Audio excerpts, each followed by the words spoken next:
Pave the way to Tehran, and our pilots over the skies of Tehran will deal blows to the Ayatollah regime that they cannot even imagine. We're doing so against a tyrannical and radical Iranian regime that wants to build atomic bombs to destroy us.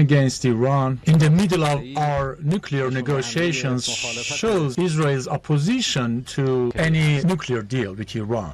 If you remember, over the past several years, it has happened on several occasions. Israel, through assassination, sabotage nuclear talks. And now what has been done is just to foil diplomacy and to sabotage diplomatic attempts. And we are sorry that the US government is supporting Israel.